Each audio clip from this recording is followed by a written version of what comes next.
Okay, I'd like to bring the regular meeting of the Zion Park District to order, dated 20 October. Eric, please read the roll call. Commissioner Pye? Here. Commissioner Brown? Here. Commissioner Buckholz? Commissioner McGarrah? Here.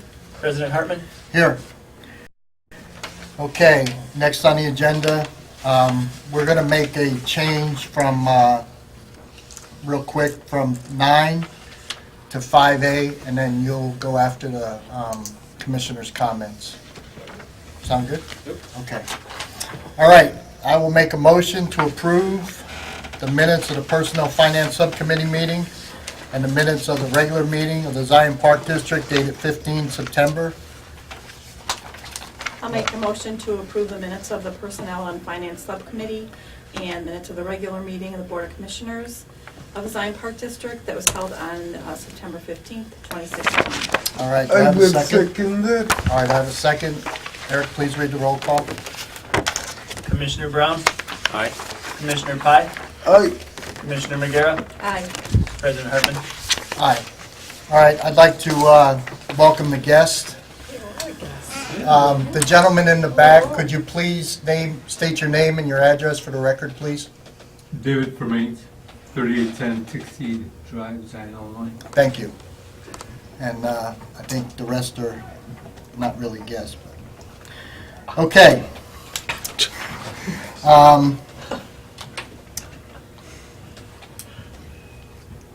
The approval of the agenda, any changes?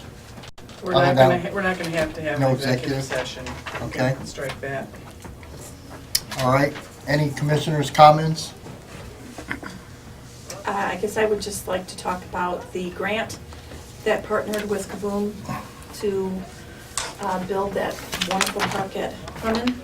I thought that was fabulous. When I showed up, I couldn't believe how many people were there helping, over 200 or 300 people.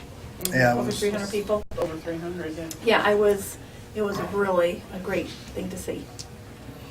Yes, Looked like it was a fabulous day. yeah, it was amazing. You know, and I account the Discovery folks and the people at the Zion Park District. I mean, it was just an absolute great event. So, thanks to everybody. Yeah, it was good. Any other comments? All right, sir, you are next. I like it. Name is Abdul Khan. You guys have probably seen my face for quite a bit now. I think we've been doing this audit for 5 or 6 years. During the course of our audit, we've had a change in regime, change in executive directors, change in finance directors. And control-wise, testing-wise, audit-wise, there have been no issues. There have been no missing documentation or anything like that. Something that would cause red flags to pop up. No support that was missing during our audit over the course of however long we've done this audit. We have clients that miss small documentation. If it's a $10 invoice, they say it's small enough. We're missing it. You guys don't have anything like that. Your documentation of invoices, of deposits is very good. And it's always been very good. The bookkeeping, the accounting aspect of it was a little shaky at the beginning when we started doing this audit, but ever since Eric came in, he's a CPA, he knows what he's doing. So it's pristine now in terms of accounting. So in terms of our testing for this year, in terms of our accounting, bookkeeping, testing, very good. No deficiencies, no discrepancies, anything like that. We do have a few suggestions this year, and this we've talked to Eric about too. These are miscellaneous suggestions that you as a board need to discuss because these are pretty important suggestions. The first one is a miscellaneous suggestion actually about controls. It's a very small suggestion. Wage rates. We did discuss this during our field work. We want the wage rates for each employee to be documented in a file cabinet. You guys are a government, there's a lot of paperwork and everything like this. It's good to just have a paper trail of every money that's going out. So you guys have invoices, your deposits are all, you have a paper trail for that. For wage rates, let's say Eric's wage increases by $10,000, but he takes a $20,000, his check that's cut to him is $20,000 more over the year. Now, when we come to audit that, we say, hey, give us some sort of documentation that has Maryland's signature on it, that has the board's approval on it, that we can say, hey, the higher ups did approve this. So, well, that's a miscellaneous suggestion. We just want that to be controlled tighter. It's not like we found any discrepancies in wage rates or anything like that. It's just a miscellaneous suggestion. Okay. Secondly, credit card. The credit cards, we do want tighter wording of expenditures. And reason being is there have been governmental entities in the news, smaller governmental entities, not even big ones, that had their director use a credit card on a lobster dinner. And people come, anyone can come and FOIA you and look at your credit card expenditures, and if they see a big expense and there's no documentation behind it or anything like that, it's going to end up in the news. It's just not a good policy. Let's say alcohol, anything like that, if that ends up on your credit card bills, it's just, and somebody comes and FOIAs and sees that, it's just not a good thing to happen.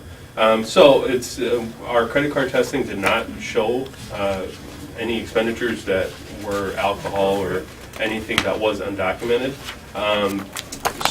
So the only real suggestion here is just put the wording in there so that people, you as a board, you as the executive director, finance director, have your backs covered, pretty much. Okay.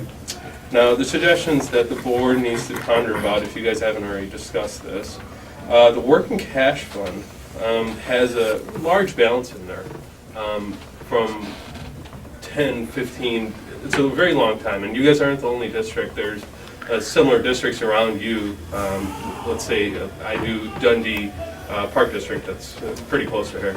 And they have the same issue. They've had a working cash balance of $200,000, and that's been carrying for 20 years. Nobody's touched a dime of that.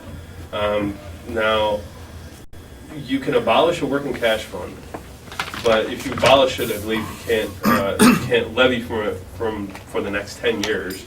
But that working cash fund had a reason that money came about. I believe it had to do with tax funds coming in later than expected or something like that. That entire situation, I don't expect that to happen again.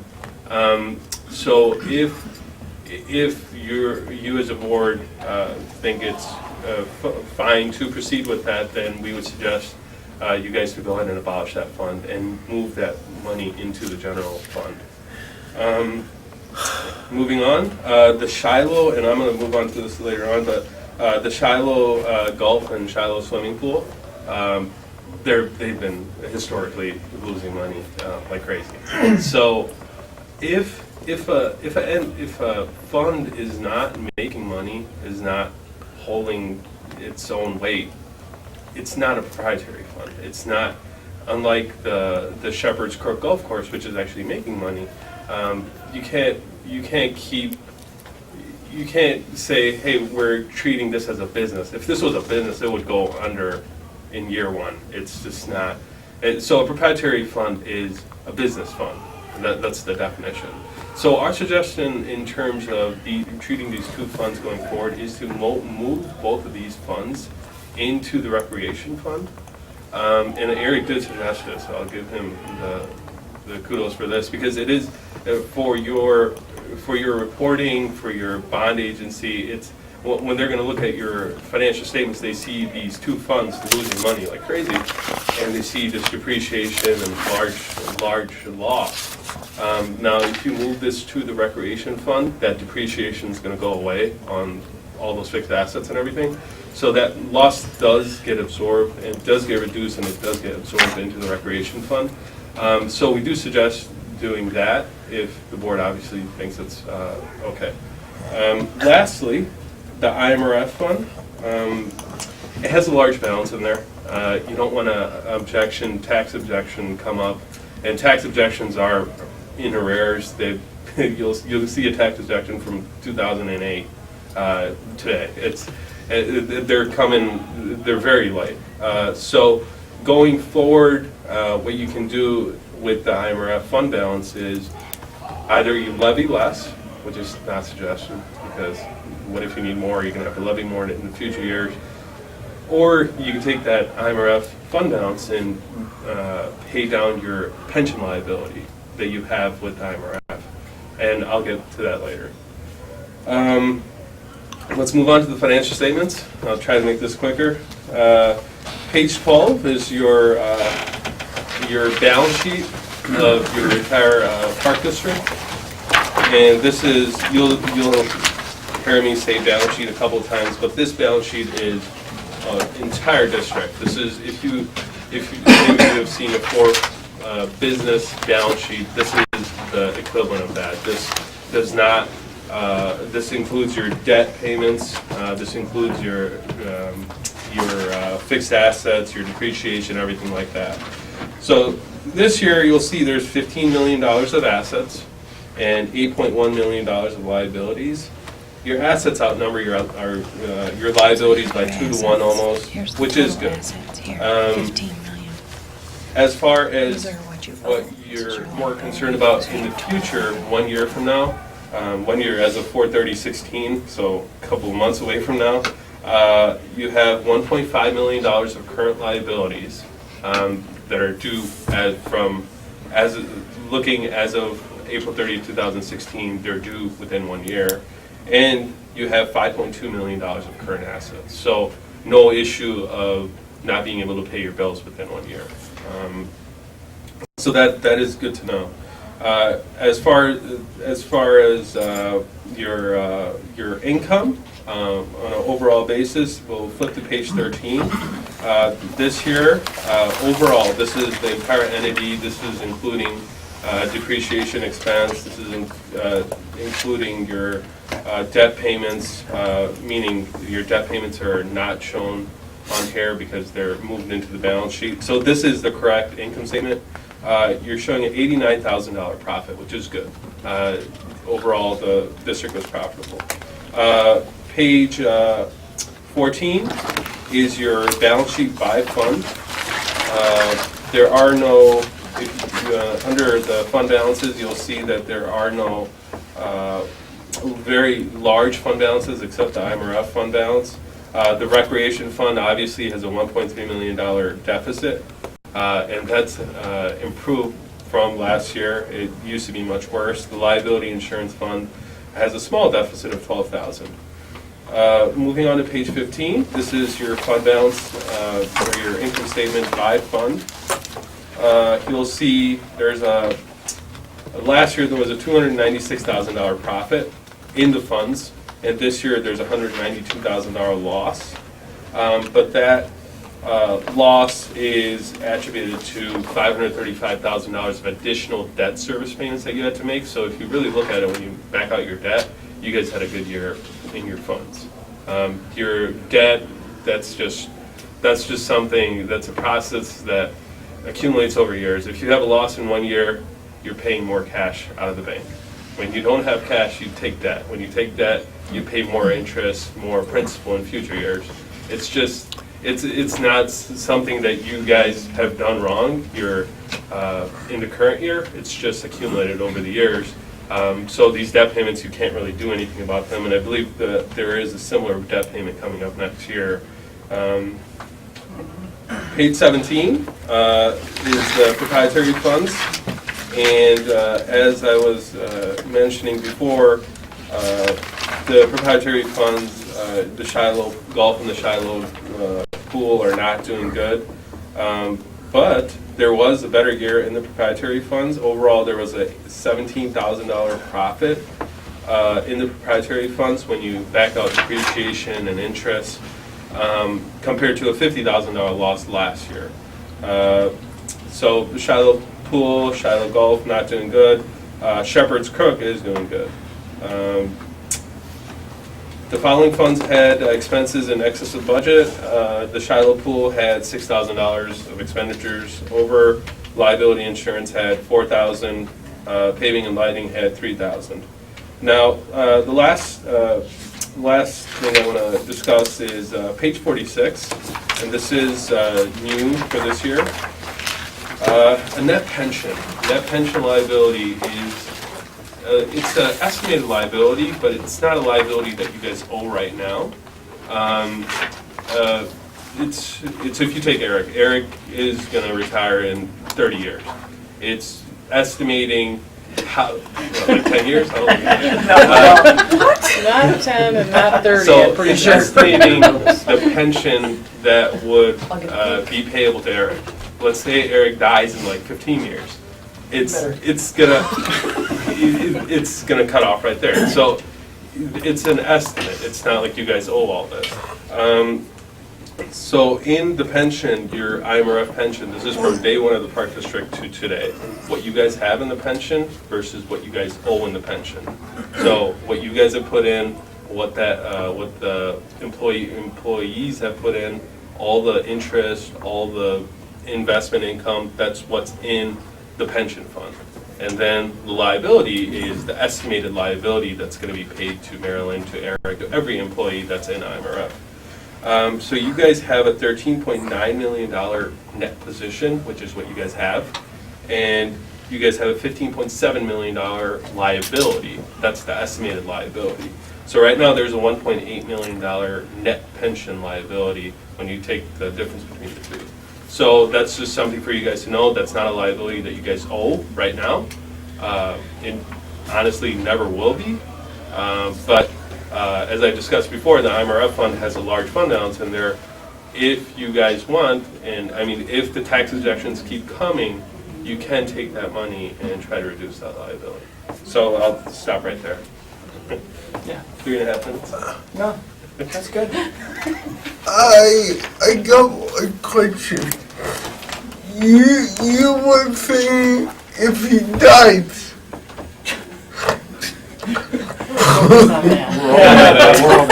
We're gonna make a book on that.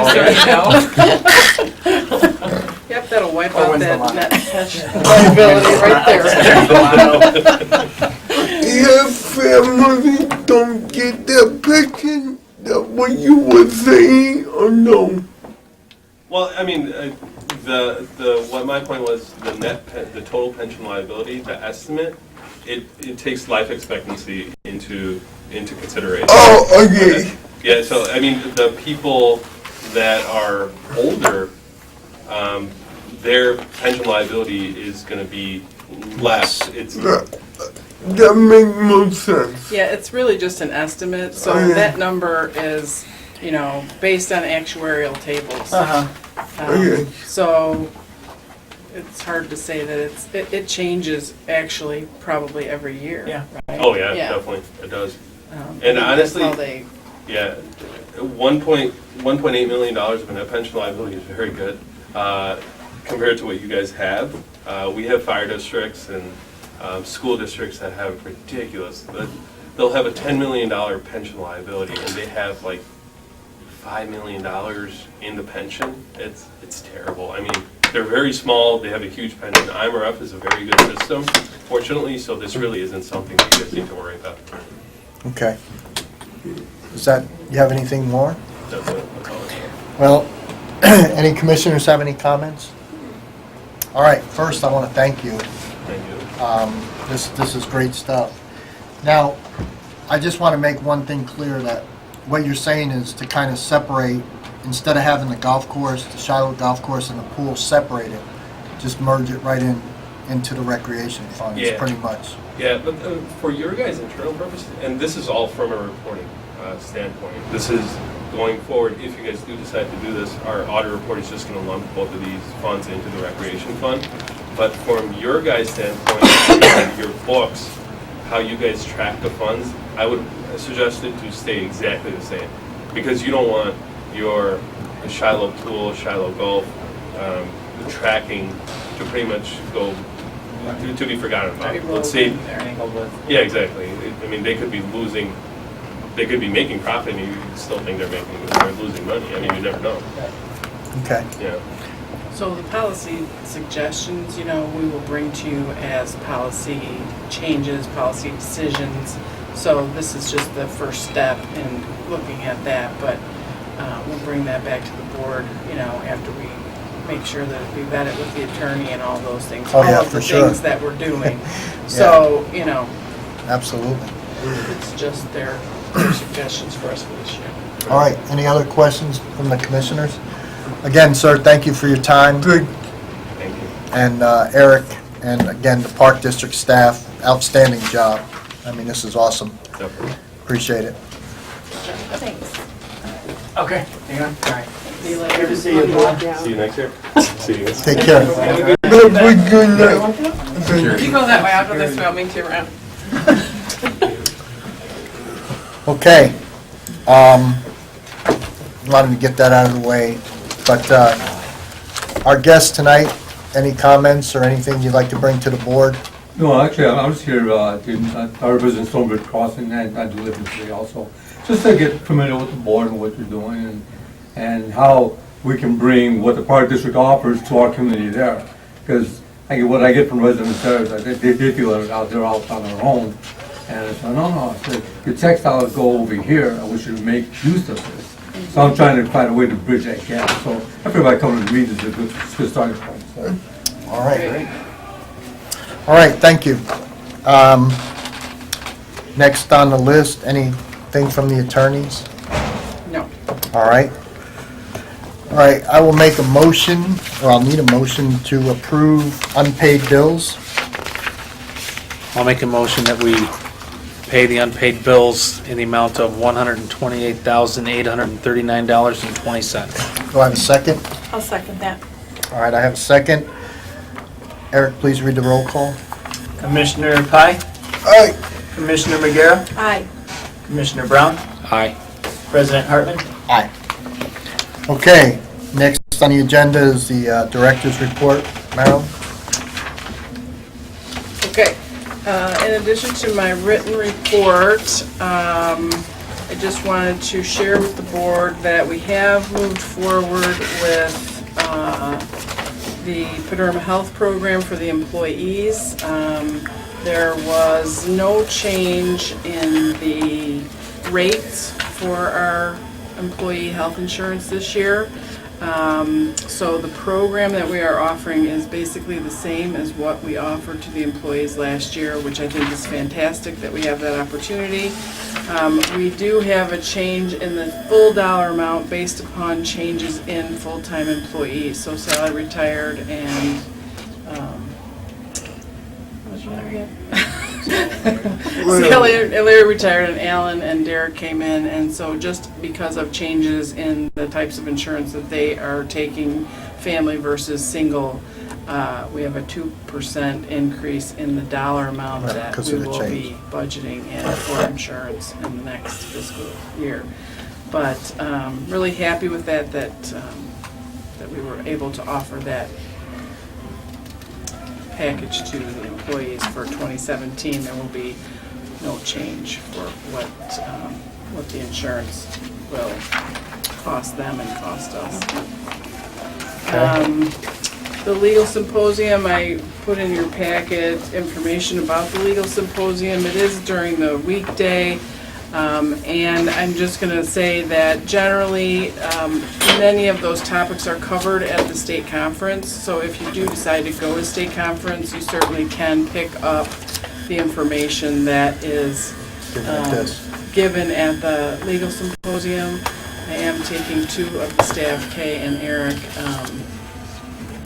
with me that day. So it's kind of an expensive workshop. You certainly are welcome to come, but I think you can cover some of that if going there during the day is a problem at the state conference in January. But if you would like to go, let me know. Okay. The state conference information I put in packets in your packet this month, so registration is open. I encourage you all to attend the state conference. I think there are a lot of sessions. We do have a board meeting on the Thursday night when the conference begins.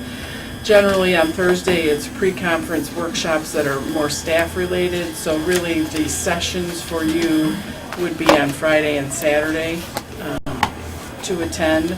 So I don't think it's a problem. I don't think we should change our meeting. I think we should have it on that day because that's what we have advertised.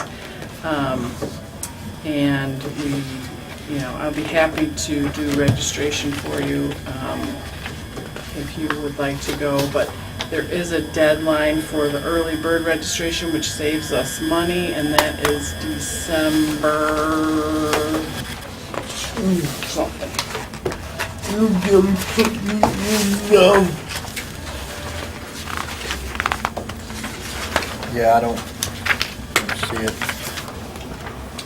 It is December 5th, so I would really like to know by December 1st if you would like to go so that we can get the discount of registering early for the conference. Okay. So if you have questions, you can let me know. I will say yes, I will go.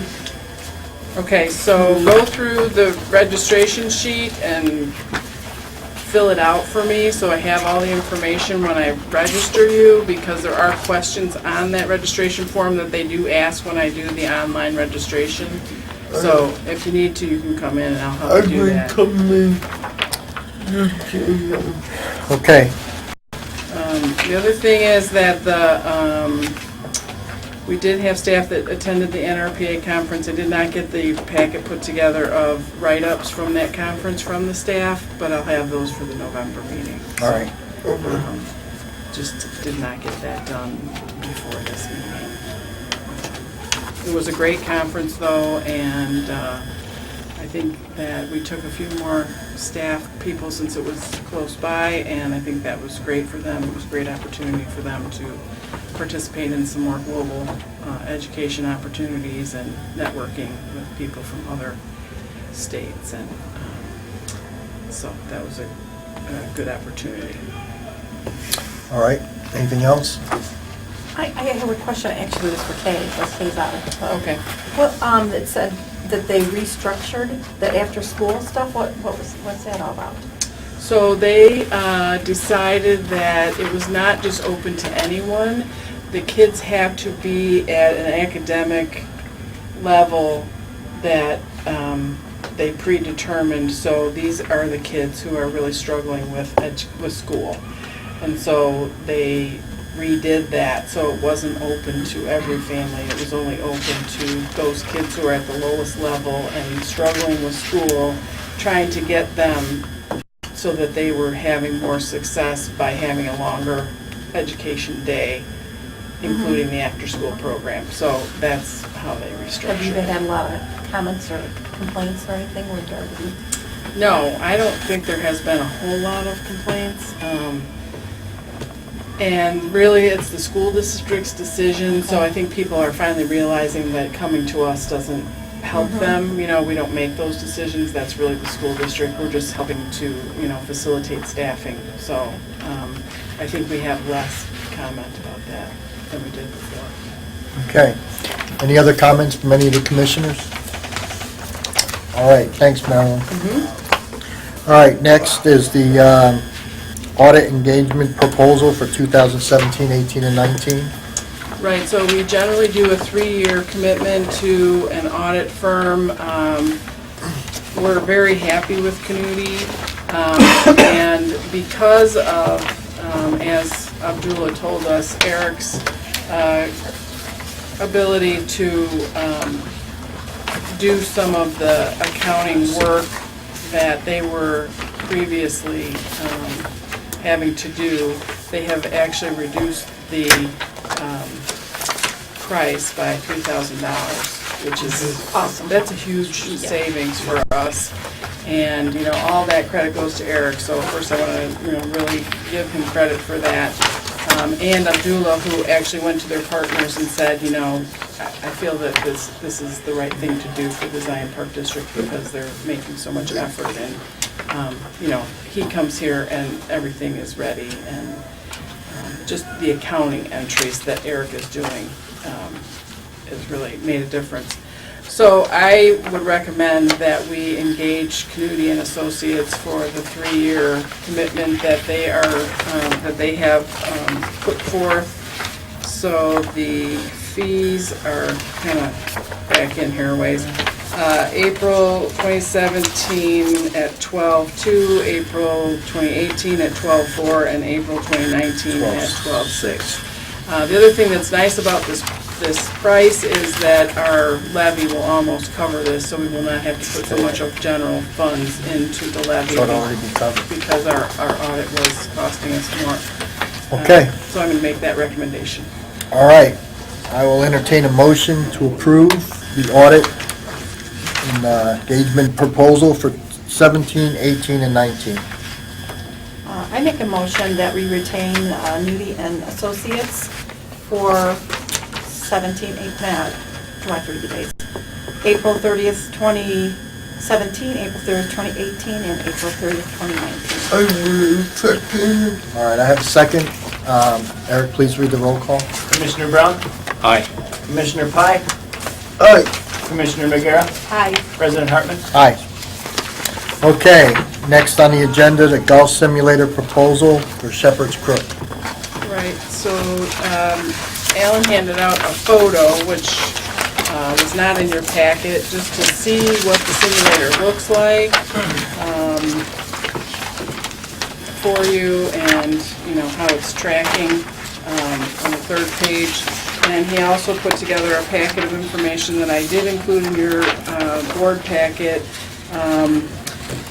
We have really had a reduction in the number of events that we are doing at Shepherd's Crook Clubhouse in the main room, such as weddings and other types of gatherings. So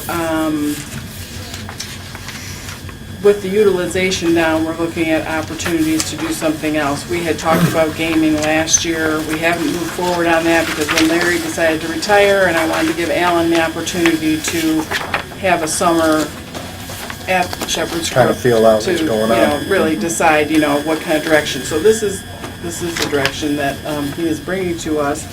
And so I think the simulator is a really good utilization of the space out there.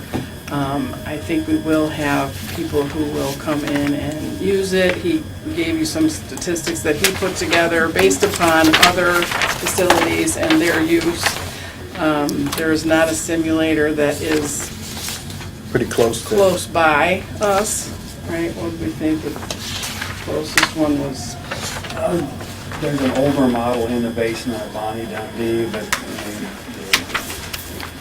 discussions I had with golfers, it's underutilized, if utilized at all. It's just an old model, not easy to get to, old technology. So people just don't even. They don't use it. I mean, the technology's been out there for Oh, yeah. 35 years. Right. It's not a, it's not a new venture. Golf by the There are brook, golfers who yeah. play quite a bit, but there's nothing in Kenosha, any areas that are within 30 miles. Yeah, well, I'd like to thank you, Alan, for all the research you did on this. I mean, this is, and I fully support simulators. I mean, they're using simulators for just about everything you can think of.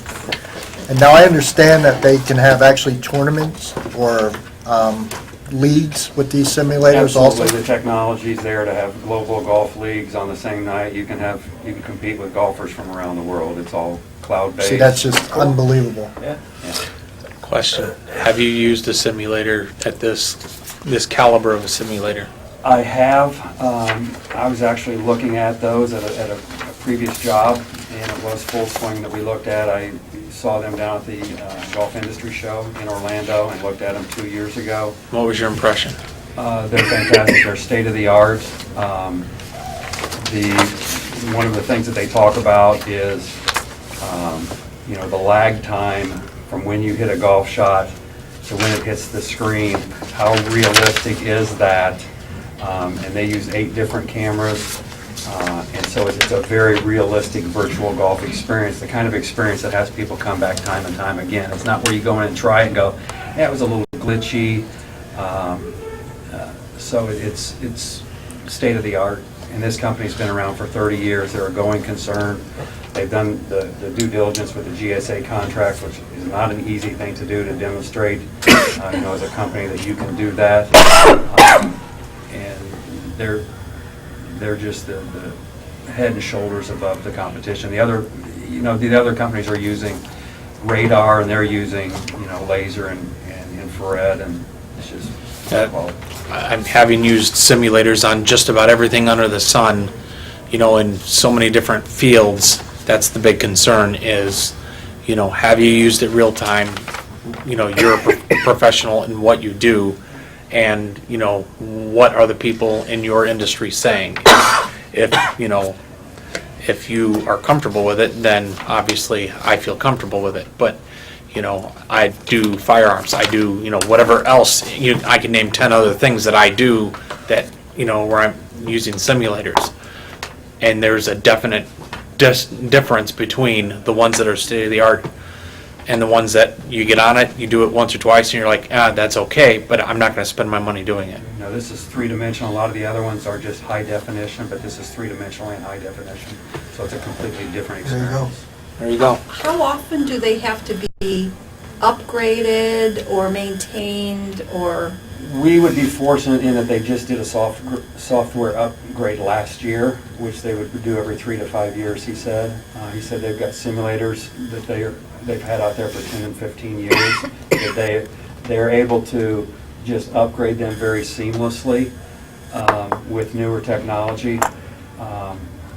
We talked about the warranty, obviously, but one of the things that he talked about was just with the circuit boards and things, you find out within the first 2 weeks whether there's a little bit of a problem, and you get it fixed. And then it pretty much is plug and play. It's not got we could basically plug this in with an extension cord at Shepherd's. It's not a lot of electrical, fabrication or anything like that. It's installing projectors and the screens, but it's all about the cameras and the software. How many courses do you install with this, or do you just? There's 30 courses that come with the basic package. I talked him into throwing in Pebble Beach, Cypress Point, and Spyglass Hill because that's not in their base package. But he said he'll put that in writing that will come with it. You can upgrade with additional courses, but there are some virtual courses on there, but then there are real courses as well. Now, obviously Shepherd will be on there, right? It'd be nice. No, I'm serious. Well, no, they haven't. They haven't gone out, and that would require a lot of. And the reason I'm thinking that is because people can practice using the simulators. I know for me, it would be a great thing because, it would give you something to practice, the course that you're actually going to be. Well, that would be millions of dollars to put Shepherd's on there. Oh, really? For them to Okay. go out Well, and then we'll forget do all that the then. measurements. And he said Well, I'll that- try Pebble Beach then. Yeah, I but was gonna say, if you can play Pebble Beach, you could probably Beach, play Shepherd's. Do you rent this or do you buy the system? you buy the system. And I had a gentleman approach me earlier in the year about renting one for $3,000 a month, but it didn't make any sense because it was just too high priced for what you could buy one for. And what does it cost for? is This that in one here? is $45,000. It starts out at basically $50,000, but with the GSA contract, it's basically $9,000 off, and then there's some additional charges at the end for. but- Actually, that's not too bad either. No, it's, and the GSA contract requires that the price that we're offered is below the lowest commercial price that they'll ever offer. So you're buying it cheaper than they can sell it commercially anywhere else. All right, well, I got a Go ahead. couple of questions. What do you use a normal golf ball? Absolutely. What about putting? Putting is one of the key components or benefits or features of this system is the putting is so realistic that when you roll the ball across the sensors, you can't really even tell that it has a lag time. It's a very realistic feel. yeah, And some of the other simulators don't even have putting. It's just take 2 putts Yes, we might be putting in the golf course. Yeah, that was my own concern. But like, can you put any? So the other thing, I mean, to consider, since we're considering this, is that it will take up space within the room. So right now, there are two dividers that divide up the main room of the clubhouse. There's one that goes by the bar and can shut that off, and there's one that goes by the other end of the room, which would be the south end of the room. So where that south end divider is probably where we would close that room off, and the simulator would go in that space, and so it would be permanently in Right, there. okay, I was So- gonna ask if this thing could be closed up and, I mean, during the summer, obviously, but could it be moved, or does it permanently stay there? I would recommend that it permanently stay there and try to develop the business, because one thing that it kind of solves for us also is Shepherd's Crook doesn't have a driving range. So you do Right, have there you people go. that can go in there and Okay. warm up prior, and No, that's you're gonna get good point. feedback Good point. on ball flight trajectory, spin rate. Teachers in the area, I've talked to 2 so far that would be interested in the wintertime of renting it to teach. Oh, wow. So, I can picture the high school team in there doing some things in the wintertime, some junior golf, things, just some, Right, the possibilities are just really. rainy day. How Yeah, does it I work mean, with there the can be rentals? corporate events, team building, you're in there, simulator, having a How does it breakout work with session. rentals? So it would take some space out of that room, so we would only have capacity for less people. We could 75 to still, 100, we could still do. yeah, we could still do, it's a little bit smaller than what we have done in the Then- past. So then the events that are there now that needed that full space, that's where a tent would come into play? It's a possibility. We put a tent up for the Rotary outing. They pay for that, for their outing. So, yeah, we would have to consider the size of outings that we would have, or how we were going to accommodate outings. But that's probably not a huge issue. Would it affect like the senior Christmas luncheon? We wouldn't have to have as many tables? Right, we would have less tables for that. We'd have to limit that number more than we did previously, because there would not be as much space. okay, so what are we actually, are we approving anything tonight, or are we approving that this go forward, or? We would want to have you make a decision on whether you wanted us to move forward with Okay. purchasing. Purchasing it? I think it's a no-brainer. I think it's a great idea. I think exactly what you were saying, it brings up the part that we don't have a driving range. That'll help out a lot. And then bringing the high school in the winter and different, and from what I've heard, that you can even do tournaments or, clubs or whatever the case may be on this, so. Could I ask another question? Absolutely. Do most places only just have one simulator, or do they have more than one? When I lived in Orland Park, that was probably one of the first ones, and it's still the biggest one, they say, in the country. It was called Indoor Golf in America, and it's been done there for 25 years. He rents out 14 simulators completely full every night for golf leagues. So if this would turn out to be a win-win, is there room to put another one in this area? Yes. Just one more, or? There would only be room for one more in Yeah. that situation. But again, it's about driving additional business out there in the off-season. The pro forma I put together, I think, it's not ultra-conservative, but it's also not, difficult to achieve the numbers that are on that sheet. I mean, I put basically less than 50, on an 8-hour day, less than 50% utilization. Okay, well, On the weekend. That's the Are we talking page on the about, back. yeah, are we talking about the gaming stuff now too, or? no, just a simulator. No, that was just but that's a good discussion topic in relation to all of this, is that, if we did put this in there, there may be a better opportunity to put gaming in there, yes. We would still have to decide how we were gonna How we lay that arrange it. out in there. And, yeah, maybe we want to wait to make sure that we don't want to put another simulator in there before we, move forward on something like that, but,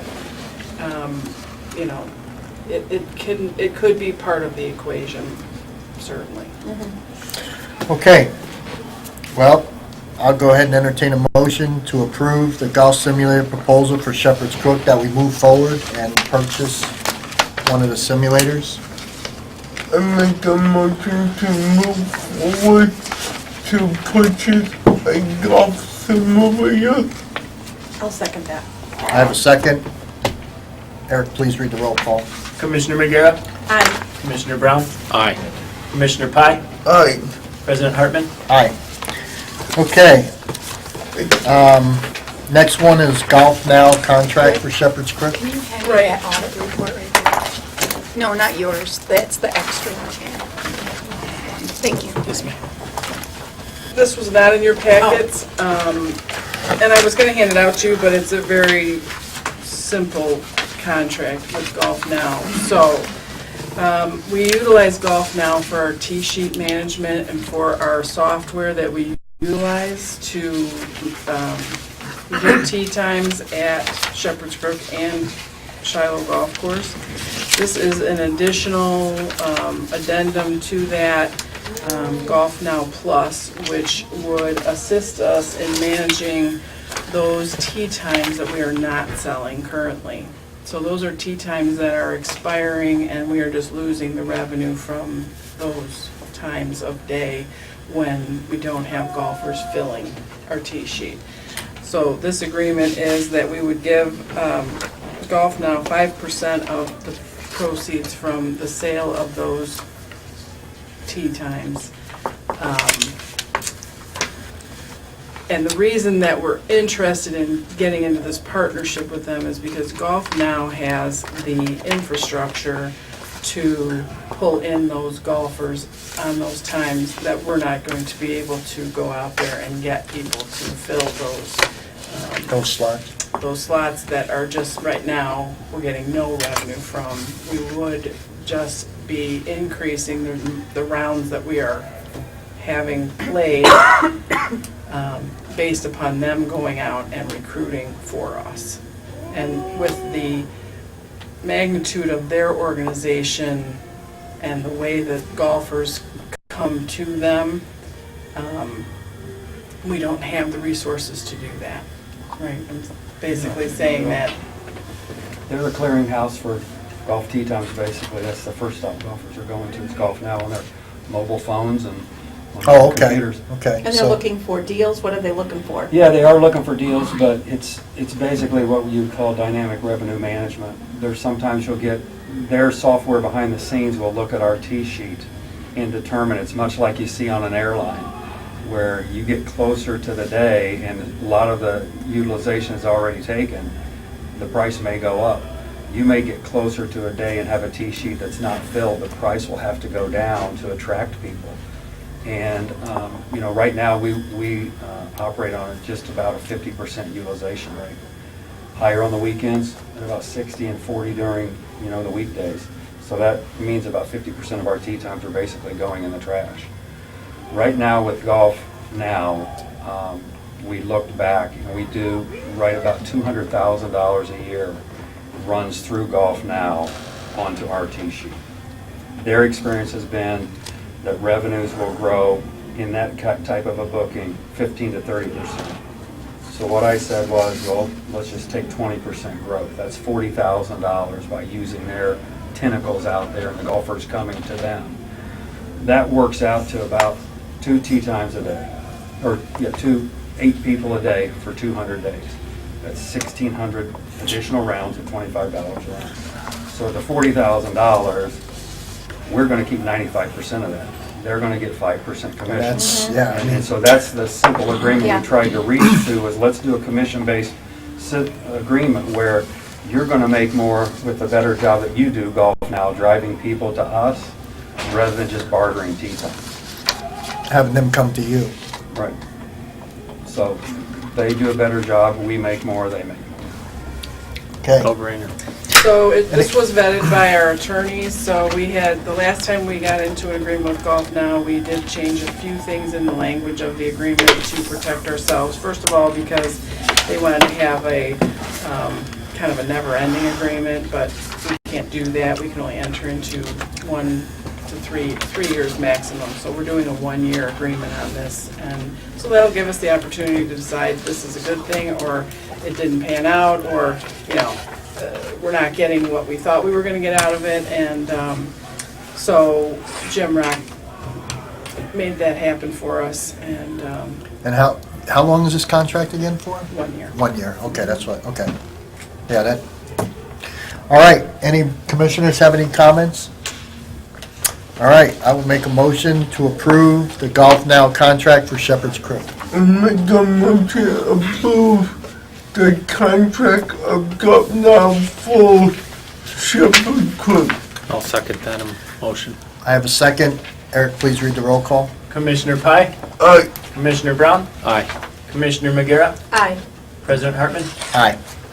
Okay, next is Community Development Block Grant. Okay, just Agreement. wanted to give you the update on the community Thanks, development Alan. block Thank you, sir. grant agreement. The agreement has been completed and signed by us and the county, so we are ready to roll on completing the project, which is the rest of Herman Park. So that's the walkways, the picnic shelter, the lighting in the parking lot, the handicap accessible door, some handicapped accessible equipment inside the facility that we worked with CDBG to change from playground because we got kaboom. So we had originally put that in CDBG, so we worked with them to change that to some indoor equipment at the Herman Park Center. So all that project is ready to go. We will be starting on it this fall. But I just wanted everyone to be aware, we've talked about this agreement when we applied for the grant, and so now we are ready to rock and roll with it. Okay, so we don't really have to make any, it's just an FYI type thing? Yes. Okay. All right, next to review and approve the schedule for the 2016-17 Budget Committee meetings. Right, so I did include in your packet budget sessions. The budget will be coming around quickly. This is generally when we make these dates so that the staff know when can back away from these and when their budgets are due. So Thursday, March 9th is generally the first meeting that we have. Thursday, March 16th is generally the second, and Thursday, April 20th. The 20th is a board meeting, the 16th of March is a board meeting, the 9th is the week prior to that. So, I thought we meant like at 4 o'clock usually on the first night. we do generally, we can discuss that. I changed it to 5 o'clock, but we don't have to meet at 5 o'clock. 4 is a little tight. Okay. 5 would be better for work. It's up to you guys. I mean, whatever. What do you guys, 5, 4? I can work it out probably. Later the better. Yeah, that's for me too. So I would recommend we stick at 5. Okay. And then 6 o'clock that's a meeting night, so we would just be meeting a half hour Half hour before early. our regular subcommittee meeting. And then we would just do the full approval at the board meeting at 7 Okay. o'clock on the 20th. All right, any comments from any of the commissioners? All right, I'll make a motion to approve the review and approve the schedule for the FY 2016-17 budget meetings. 17, 18. Yeah, that's in the wrong. 17.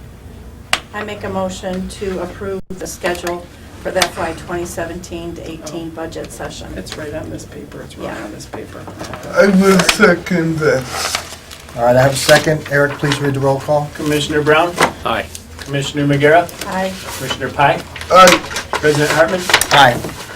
All All right, next one on the list is Illinois Association of Park District Credentials Certification. Right, so, again, the conference in January is the annual meeting of the Illinois Association of Park Districts, of which we are a member, and so we have a vote. And so we need to certify who is going to be the delegate, first alternate, second alternate, and third alternate to the annual meeting. I would like to be the delegate. Okay? I will be the second delegate. Okay, so let's do it as, anybody else want to? Well, you and Eric usually get in on it too, don't you? It doesn't matter. It doesn't, if whoever, as long as one person's there, it doesn't matter who it Yeah. is. Okay, If you're planning on going to the conference, then you could be one of the alternates. Sure, I can be second alternate. Okay, all right. you're planning on going? Or you're not I sure? don't have my schedule in front of me. Okay, so I'll be the third alternate. So that's how the motion should be. All right. I will make a motion to approve the delegates priority for the Illinois Association of Park District Credential Certification. And the delegate would be myself. First alternate is Cheryl, or Jesse, and then the third alternate would be Marilyn. Right. Second alternate would be Cheryl, third Cheryl. alternate. Yeah, Okay, whoever makes the motion should just say that in the motion. okay. I'll make a motion to accept the credential certificate for the delegate at the Illinois Association of Parks District meeting to be held at the Hilton Hotel in Chicago on Saturday, January 21st at 3:30 p.m. in the Grand Ballroom. And the delegate will be Bill Hartman, the first alternative Jesse, second alternative myself, and third alternative Marilyn. I right. will second it. I have a second. Eric, please read the roll call. Commissioner Brown, Aye. Commissioner Pye, Aye. Commissioner Magera, Aye. President Hartman. Aye. Okay, next on the list is the preliminary bond sales proposal. I'm gonna let you talk about that. So we do have our annual bond sale coming up in December with our representative Dave Phillips from Spear Financial, who you both met, or everyone's met a few times. He put together this preliminary, financing plan for the December sale, which is a total of $718,480 in debt to be issued. And after talking to him, we kind of are putting together, proposing this in two series, a Series A and a Series B. And so if you flip to, so the first page is the total of the entire issuance. And then on that first back page where you see the Series 2016A, $357,220. So that series, as you can see, is projected to be purchased by the Zion Park District. So this says Zion Park District owner. So again, that would be purchased by our IMRF fund. Similar to the investment that I discussed earlier, where it was a one-year piece for $338 and it matures. Again, the benefit is, right, the interest is paid to us. We don't have to go to the market, the external market, with a larger sort of request for capital, right, which helps hopefully attract more bidders, which then keeps our interest rate lower, right? The more people that are bidding on our debt keeps that down. Additionally, there's really no credit risk, right, when we're issuing debt to ourselves, right? Because we're not concerned about not getting paid back, because we know that's going to happen.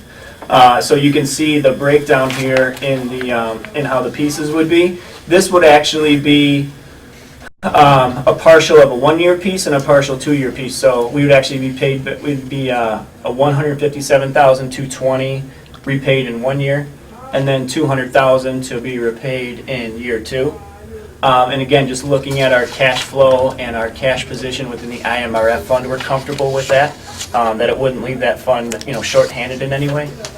And then the Series B would be $361,260. So it's pretty much splitting that, you know, right about in half, and that would be the piece that would be competitively sold. And then you can kind of see the repayment schedule there on the Series B where it's in year one, it would be, I'm sorry, year two would be 50,000, and year three would be paid off for 311,000. He's using those interest rate projections there of 2.25%. He thinks that's, you know, conservative, and hopefully we can do better, maybe 2%, because again, this whole issuance would be tax exempt. So it's more advantageous to the buyer, right, to not have to pay tax on the interest that we're paying them. So that's really the breakdown of it. This is basically what Dave will bring in December to talk about, you know, what was sold, and he's going to be taking, you know, basically these pieces to the market. Obviously, we buy again the Series A, so he's really only taking the Series B to market. And the recommendation that Abdullah had today regarding the IMRF, is that what he was talking about, using that extra money, or No. this is something totally different? It's totally different. Okay, That is paying down our unfunded actuarial liability that IMRF has figures every year what that is. That was the what is that in the audit? It's 1.8 million. So that's taking money and actually paying down that debt. Won't we be buying a bond in January too? No, it's a December issuance. December is when we buy. Alright, Right. So it's Okay. just one time Okay, each year. Yeah, that's really one thing. all right. So that's really the strategy. Again, I think it worked well last year. It's very comparable to what we did last year. All right, any comments from the commissioners, any questions? All right, I'll make So a we don't have to, well, I don't know, do we need a motion on this? We're really. do we need a maybe motion we to do, approve this? Because, Sure. for the sale. For the sale, right? So we could either bring it back in November, or we can, Just have Dave proceed, I would assume, with the yeah, suggestion. it's listed as preliminary. Why don't we bring it back in November with the final figures that he has, just to make sure that we're in good shape, because the sale will happen in December. Okay, So we'll do a vote in November. November for this? Yes. Okay. All right. We just wanted to have this discussion so that you guys were all aware Yeah, of 'cause this what our is- plan is. So unless there's some I mean, thing that somebody's concerned about with this. Okay. All right, well then we'll just come back in November and go ahead and approve the final documents. And we don't need to go into executive session. All right, I'll make an motion to adjourn the meeting of the Zion Park District, October 20th, 2016. I make a motion to adjourn the meeting October 20th, 2016. Do I have a second? let's second it. I have a second. Eric, please read the roll call. Commissioner McGarrett? Aye. Commissioner Pye? Aye. Commissioner Brown? Aye. President Hartman? Aye.